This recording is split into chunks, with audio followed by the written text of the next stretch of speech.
Hello students. कल हमने पढ़ा था, डाटा के बारे में पढ़ा था, डाटाबेस के बारे में पढ़ा था। हमने बात करी थी कि हर ऑर्गेनाइजेशन अपना डाटाबेस मेंटेन करती है। एक बात याद रखना, डाटा और डाटाबेस दोनों एक जैसी टर्म्स हैं। बस हम रिलेटेड डाटा को डाटाबेस कह देते हैं, क्योंकि हम जानते हैं कि हम जो भी डाटा इकट्ठा करेंगे या जो भी डाटा स्टोर करेंगे वो रिलेटेड डाटा ही स्टोर करेंगे। ऐसा नहीं है कि हम कुछ भी डाटा स्टोर करने लग जाएंगे।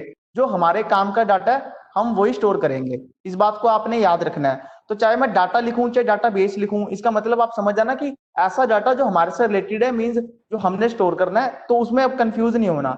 अगर एग्जाम में आता है डाटाबेस क्या, तो आप लिखोगे कलेक्शन ऑफ रिलेटेड डाटा। चाहे हम डाटा बोल रहे हैं चाहे डाटा बेस बोल रहे हैं, हम मतलब डाटा की बात कर रहे हैं। मैंने यहाँ पे क्वेश्चन लिखा है। हम सीख चुके हैं कि सभी ऑर्गेनाइजेशन के लिए डाटा बहुत इंपॉर्टेंट होता है। हमने बात करी है ना कि हर ऑर्गेनाइजेशन अपना डाटा मेंटेन करती है, डाटा को स्टोर करती है, और डाटा बहुत ज्यादा इंपॉर्टेंट होता है। कहने का मतलब, अगर सपोज करो आप लोगों का एडमिशन रिकॉर्ड ही, या एडमिशन रिकॉर्ड जो स्कूल में इतना सारा रिकॉर्ड मेंटेन किया हुआ है, उसमें कोई प्रॉब्लम आ जाए तो कितनी बड़ी प्रॉब्लम खड़ी हो सकती है। क्योंकि कारण क्या है, डाटा एक बहुत इंपॉर्टेंट एलिमेंट है। अगर आप सोचो ना कि डाटा ऐसे ही चल जाएगा, कि डाटा गुम भी हो जाए तो भी कोई बात नहीं, बट नहीं। अब आप जानते हो इतना बड़ा बैंकिंग सिस्टम है। सपोज करो आप बैंक में आपने कुछ पैसे जमा करवा दिए, लाख 2 लाख जितने भी करवा दिए। आप अगले दिन गए तो बैंक वाले कहेंगे कि हमारी तो कॉपी गुम होगी, जहां हमने लिखा हुआ था जी पता नहीं लग रहा कि आपके खाते में लाख 2 लाख रुपए जमा है कि नहीं है, हम तो ट्रांजेक्शन आपकी नहीं कर सकते, या हम पैसे नहीं निकाल के दे सकते। तो कितनी बड़ी आफत हो जाएगी। इसलिए ऑर्गेनाइजेशन को डाटा मेंटेन करना और उस डाटा को बचाना बहुत ज्यादा इंपॉर्टेंट होता है। मींस कोई भी ऑर्गेनाइजेशन अगर डाटा नहीं अपना ढंग से मेंटेन कर रही ना, तो उसका वो एफिशिएंटली काम कर ही नहीं पाएंगी। तो डाटा, मेरे कहने का मतलब ये है कि डाटा हर किसी के लिए बहुत इंपॉर्टेंट है। आप पूरा साल पढ़ते हो, अपने नोट्स बनाते हो, तो आपके लिए आपके नोट्स बहुत इंपॉर्टेंट हो गए, क्योंकि आपने पूरा साल मेहनत करके डाटा को इकट्ठा किया है। कैसा डाटा? जो आपके लिए जरूरतमंद था। मींस आपके नोट्स, आपने इतना कुछ सीखा, उसने आप उसको आपने कॉपी में नोट डाउन करना स्टार्ट कर दिया। क्योंकि अब आपको, हमने कुछ भी सीख लिया वो तो हमें दिमाग में परमानेंट तो नहीं याद रह सकता, हमें कहीं ना कहीं तो नोट डाउन करना पड़ेगा ना, रिवीजन तो उसकी करनी पड़ेगी। तो इसलिए आपके लिए आपके नोट्स बहुत इंपॉर्टेंट है। या आपने अपने फोन में कुछ डाटा रखा हुआ है, आप उसको मतलब गुम नहीं होने देना चाहते, आपके लिए वो डाटा बहुत इंपॉर्टेंट हो गया। मीन्स हर ऑर्गेनाइजेशन या इंडिविजुअल पर्सन, उसके लिए भी डाटा बहुत इंपॉर्टेंट होता है। तो डाटा का हमारी लाइफ में बहुत इंपॉर्टेंस है, इस चीज को आपने याद रखना है। अब बात आती है, हम सीख चुके हैं कि हर ऑर्गेनाइजेशन, हर इंडिविजुअल अपने लेवल पे डाटा को मेंटेन करता है। अब बात आती है कि डाटा, चाहे मैं डाटा कहूं चाहे डाटा बेस कहूं, कोई ज्यादा फर्क नहीं है। डाटा बेस का मतलब होता है रिलेटेड डाटा, है तो डाटा बेस भी एक डाटा ही है ना। अब बात आती है डाटा को कैसे स्टोर किया जा सकता है। मींस डाटा आप कैसे स्टोर कर सकते हो, ये कंप्यूटर की भाषा में बात कर रहा हूं कि कंप्यूटर में हम डाटा को कैसे स्टोर कर सकते हैं। तो इसका सोल्यूशन है, हम कंप्यूटर में डाटा को फाइल प्रोसेसिंग सिस्टम अप्रोच से स्टोर करते हैं। अब आप कहोगे सर ये फाइल प्रोसेसिंग सिस्टम अप्रोच क्या है? ये तो बस एक टेक्निकल सा नाम है।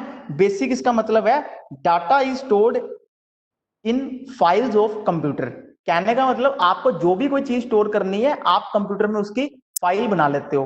फाइल कैसे बनाते हो? आप कोई मर्जी एप्लीकेशन का इस्तेमाल कर सकते हो। सपोज करो मैंने एमएस वर्ड ओपन कर लिया, मुझे 4-5 स्टूडेंट का डाटा रिकॉर्ड करना था, तो मैंने एक एमएस वर्ड ओपन कर लिया और एमएस वर्ड में एक फाइल बना ली, जिस फाइल का नाम दे दिया मैंने स्टूडेंट। अब आप कहोगे सर आपने डॉक एक्स क्यों लिखा है? डॉक एक्स मैंने इसलिए लिखा है क्योंकि ये एमएस वर्ड फाइल की एक्सटेंशन का नाम है। जो भी आप एमएस वर्ड फाइल में डाटा सेव करोगे, जब उसका नाम दोगे तो कंप्यूटर अपने आप उसके आगे फाइल का एक्सटेंशन लगा देगा, ताकि ये बताने के लिए ये फाइल कौन से एप्लीकेशन में बनी है। ये हमने बनाई है डॉक एक्स में। आपने क्या किया, नाम लिख लिया, रोल नंबर लिख लिया, क्लास लिख ली। मींस आप जितने भी स्टूडेंट का रिकॉर्ड करना चाहते थे, आपने उनका डाटा सेव कर दिया। तो हम डाटा किस तरह स्टोर करते हैं? डाटा हम स्टोर करते हैं using file processing system approach. इसका मतलब क्या है? अप्रोच का मतलब है कि किस वे से आप डाटा को स्टोर कर रहे हो। हम कैसे स्टोर कर रहे हैं? फाइल प्रोसेसिंग सिस्टम से। फाइल प्रोसेसिंग सिस्टम का मतलब क्या होता है? हमने जो भी डाटा स्टोर करना है, हम उसकी कंप्यूटर में फाइल बना देते हैं, और उस फाइल को, वो फाइल हमारे कंप्यूटर में हार्ड डिस्क में स्टोर पड़ी है। मींस ऐसा तो है नहीं कि वो डाटा आपका गुम हो जाएगा। आपने लैब में आए, आपने एक फाइल बनाई, और वो फाइल आपके कंप्यूटर में या आपके फोन में भी बहुत सारी फाइल्स होंगी जिनमें डाटा स्टोर किया हुआ है। आपने ऐसे ही किया, मतलब हमने कंप्यूटर में एक फाइल बनाई और आपका डाटा स्टोर हो गया।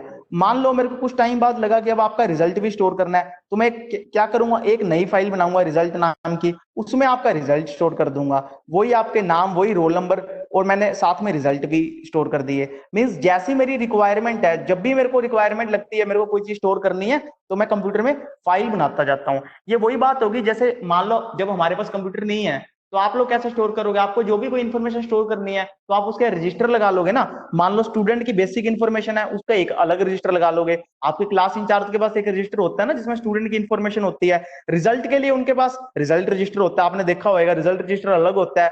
स्टूडेंट की बेसिक इन्फॉर्मेशन अलग होती है। वो मिक्स क्यों नहीं करते? अगर वो मिक्स कर देंगे ना, तो वो सारा रिकॉर्ड आपस में जंबल हो जाएगा, कहने का उनको समझ ही नहीं आएगा। इसीलिए वो क्या करते हैं, बेसिक इन्फॉर्मेशन के लिए क्लास इंचार्ज अलग रजिस्टर लगा लेता है, और रिजल्ट को रिकॉर्ड मेंटेन करने के लिए क्लास का उसका एक अलग रजिस्टर लगा लेता है। वही काम आप कंप्यूटर में कर सकते हो। सपोज करो अब आपके क्लास इंचार्ज को रजिस्टर लगाने की जरूरत नहीं है, उसको अपना एक डेडिकेटेड कंप्यूटर मिला हुआ है, या उसके पास मान लो आपकी क्लास में लैपटॉप ही है, वो क्या करेगा, लैपटॉप में एक फाइल बना लेगा एमएस वर्ड को ओपन करके, जिसमें वो स्टूडेंट की बेसिक इंफॉर्मेशन सेव कर लेगा। और बाद में जब मान लो 1 साल बाद या उसको सैट का रिजल्ट स्टोर करना है, उसकी अलग फाइल बना लेगा रिजल्ट नाम की। होगा क्या, कुछ टाइम बाद आप देखोगे धीरे धीरे करके उसके पास फाइल्स इकट्ठी होती जाएंगी, क्योंकि जैसे जैसे रिक्वायरमेंट बढ़ती जाएगी। आज मान लो मई में एक सेट हुआ, तो मई के सेट की एक फाइल बना दी। जुलाई में सेट हुआ, जुलाई के सेट की बना दी। हाफ ईयर के एग्जाम हुए, उसके बाद कोई फाइल अलग बना दी। फाइनल रिजल्ट की अलग फाइल बन गई। मीन्स वो क्या करेगा, अब जो भी डाटा स्टोर करेगा उनको फाइल्स की फॉर्म में स्टोर करेगा। और जब भी कोई फाइल बनाएगा, फाइल का वो नाम बड़ा लॉजिकल रखेगा। स्टूडेंट रखेगा, क्यों रखेगा स्टूडेंट नाम, इसका नाम रिजल्ट क्यों नहीं रख लिया? आप कहोगे नहीं सर, इसमें तो हमने बेसिक इंफॉर्मेशन स्टोर करवानी है, तो वो क्या फाइल का नाम क्या रखेगा, स्टूडेंट। ऐसी कोई जरूरी नहीं है कि आपको फाइल का नाम स्टूडेंट ही रखना था। आप रखने को तो जैसे मैंने आपको बताया था ना, हम सी प्लस प्लस में फंक्शन के नाम भी लॉजिकल तरीके से रखना चाहते हैं। कंप्यूटर में भी जब हम फाइल सेव करते हैं, फाइल का नाम भी आप बड़े सोच के रखते हो। अगर मान लो मैं इसका नाम स्टूडेंट ना रख के एबीसी रख लूं, और रिजल्ट का नाम मैं डीएफ रख लूं, क्या आपको फाइल क्या नाम देख के पता लग जाएगा कि स्टूडेंट की बेसिक इंफॉर्मेशन एबीसी फाइल में मिलेगी या डीएफ फाइल में मिलेगी? आप कहोगे सर नाम भी हमें बड़े सोच के रखने पड़ते हैं। इसीलिए आपका जो क्लास का इंचार्ज होएगा, जब वो फाइल्स मेंटेन करेगा अपने कंप्यूटर में, जो नाम देगा फाइल्स को, वो बड़ा लॉजिकल देगा। लॉजिकल कैसे देगा, कहने का मतलब जैसे ही वो अपना कंप्यूटर ओपन करे, तो उसको फाइल के नेम से पता लग जाए इसमें क्या इंफॉर्मेशन मिल सकती है। अगर उसने रिजल्ट देखना है, तो वो स्टूडेंट फाइल को नहीं देखेगा, वो रिजल्ट वाली फाइल खोल लेगा। अगर उसे स्टूडेंट की कोई बेसिक इंफॉर्मेशन देखनी है, तो वो स्टूडेंट की फाइल ओपन की करेगा। मीन्स ऐसे होता क्या जाएगा पूरे साल में, उसके बाद बहुत सारी फाइल्स इकट्ठा हो जाएंगी। और यही हम लोग आम जिंदगी में ऐसा ही कर रहे हैं। आपके घर पे भी मान लो कंप्यूटर लैपटॉप है, आपने भी बहुत सारी इंफॉर्मेशन फाइल्स की फॉर्म में स्टोर कर रखी होगी। चाहे आपने एमएस वर्ड में कोई फाइल बनाई हो, चाहे आप एमएस वर्ड में ना बनाओ, चाहे नोटपैड में बना लो, चाहे एक्सेल की फाइल बना लो। मैं मान के चल रहा हूँ मैंने एमएस वर्ड में कोई फाइल बनाई है, इसीलिए मैंने एक्सटेंशन का नाम डॉट डॉक एक्स रख दिया। यही आपकी डाटा को स्टोर करने की अप्रोच है। इस अप्रोच का नाम क्या है, फाइल प्रोसेसिंग सिस्टम, या शॉर्ट में आप कह दो फाइल सिस्टम अप्रोच। मींस आप जो भी डाटा रिकॉर्ड कर रहे हो, वो in the form of files कर रहे हो, और डाटा आपका कंप्यूटर में स्टोर होता जा रहा है। जैसे पहले कंप्यूटर नहीं थे, तो आप लोग अपना रजिस्टर में मेंटेन किया करते, तो कंप्यूटर आने से वही डाटा आपने फाइल्स में स्टोर करना शुरू कर दिया। मैंने नोट भी बना दिया। इस अप्रोच में डाटा को स्टोर करने के लिए कंप्यूटर में फाइल्स बनाई जाती हैं। मैंने बता दिया ना आपको, जो भी आपको डाटा स्टोर करना है कंप्यूटर में, आप फाइल बनाते जाओगे। आप क्या कोशिश करोगे, आप ऐसा नहीं करोगे, करने को तो आप एक ही फाइल में हर इंफॉर्मेशन स्टोर कर सकते हो, रिजल्ट के भी स्टोर कर सकते हो, या कोई और अदर इंफॉर्मेशन भी स्टोर कर सकते हो। बट उसमें होगा क्या, वो फाइल लेंथी बहुत हो जाएगी, और आपको रीड करना भी मुश्किल हो जाएगा। कल को उसमें से कोई इंफॉर्मेशन आपको ढूंढनी है, वो भी ढूंढनी भी मुश्किल हो जाएगी। इसीलिए हम क्या करते हैं, अलग अलग फाइल मेंटेन कर लेते हैं अलग चीज के लिए। बेसिक इन्फॉर्मेशन के लिए हमने स्टूडेंट नाम की फाइल बना ली, रिजल्ट के लिए हमने रिजल्ट नाम की फाइल बना ली। मैंने एग्जांपल भी दिया, जैसे स्टूडेंट की बेसिक इंफॉर्मेशन स्टोर करने के लिए हमने student dot doc x file बनाई है, और रिजल्ट स्टोर करने के लिए हमने result dot doc x file बनाई है। डॉट डॉक एक्स का मतलब होता है ये आपकी फाइल एक्सटेंशन है। इससे ये इंडिकेट होता है कि आपने ये फाइल बनाई है, ये एमएस वर्ड को ओपन करके बनाई है। यदि आप नोटपैड में बनाते तो फाइल की एक्सटेंशन हो जाती डॉट टीएक्सटी। मींस आपको समझने वाली बात इसमें, चलो एक्सटेंशन इतनी ज्यादा समझने वाली बात नहीं थी। इस अप्रोच का मतलब सिर्फ समझाने का मेरा मतलब ये था कि कंप्यूटर में हम कोई भी डाटा को जो स्टोर करते हैं, वो फाइल्स की फॉर्म में स्टोर करते हैं। मींस कोई भी ऑर्गेनाइजेशन है या स्कूल है, वो क्या करेगा, उसके आपको पता होगा जब भी आपको कोई प्रॉब्लम आती है, आपको अपना रिकॉर्ड चाहिए होता है, तो आप प्रिंसिपल ऑफिस में आते हो तो प्रिंसिपल ऑफिस में क्या होता है, वो कंप्यूटर में से आपको रिकॉर्ड ढूंढ के दे देते हैं। कंप्यूटर में क्या किया होता है, कंप्यूटर में भी आपकी फाइल्स बनी हुई हैं।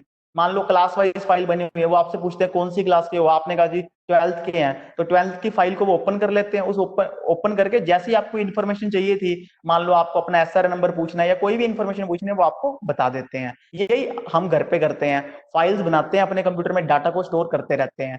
जैसे आप अपने नोट्स बनाते हो, वैसे ही कंप्यूटर में हम कोई भी चीज है वो फाइल्स की फॉर्म में स्टोर करते हैं। मुझे लगता है आपको फाइल प्रोसेसिंग सिस्टम अप्रोच का मतलब समझ आ गया होगा। ये सिर्फ एक टेक्निकल वर्ड है, आपको इसमें सिर्फ ये चीज याद रखनी है और समझनी है कि कोई भी डाटा हम कंप्यूटर में फाइल्स की फॉर्म में स्टोर करते हैं। इसके आगे का नेक्स्ट स्लाइड में